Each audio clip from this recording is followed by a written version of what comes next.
ओम श्री गणेशाय नमः। ओम श्री हर्षट माता की जय।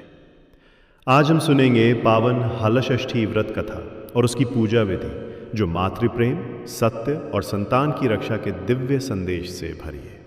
पूजा विधि: व्रत के दिन ब्रह्म मुहूर्त में उठें, स्नान कर साफ वस्त्र पहने, घर के आंगन या पूजा स्थान को गंगा जल और गोबर से पवित्र करें। गोबर से एक छोटा तालाब बनाएं, किनारे झरबेरी, पलाश और ताश के पौधे की टहनियां गाड़ दें। यही हमारे हरछठ माता है। 7 अनाज: जौ, गेहूं, चना, धान, अरहर, मक्का और मूंग को सतनाजा के रूप में तैयार रखें। साथ में धूल, हरी कजरियां, राख, जौ की बालियां, हल्दी का कपड़ा, आभूषण और भैंस के दूध का मक्खन रखें। दीपक जलाकर गणपति जी का स्मरण करें। ओम गंग गणपतये नमः। फिर सतनाजा, कजरियां, राख, जौ की बालियां और अन्य सामग्री हरछठ माता को अर्पित करें।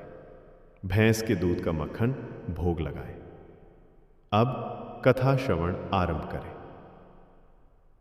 बहुत समय पहले एक गांव में एक ग्वालिन रहती थी।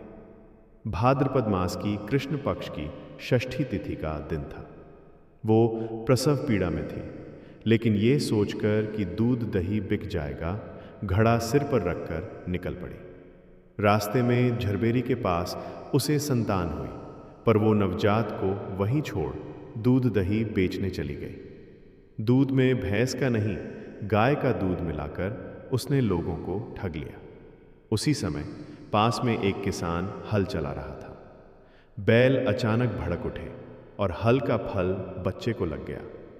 किसान घबराकर झरबेरी के कांटों से उसके पेट में टांके लगाकर चला गया। जब ग्वालिन लौटी, उसने अपने बच्चे को घायल देखा। गांव में जाकर उसने अपनी गलती सबको बताई। झूठ बोलना, मिलावट करना, उसने इसे ब्रह्महत्या के समान पाप माना और प्रायश्चित करने का प्रण लिया। चमत्कार देखिए, जब वो लौटकर आई, बच्चा जीवित था।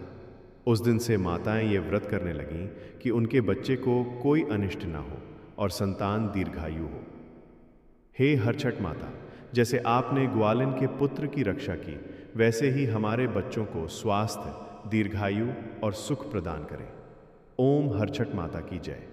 ओम बलराम भगवान की जय।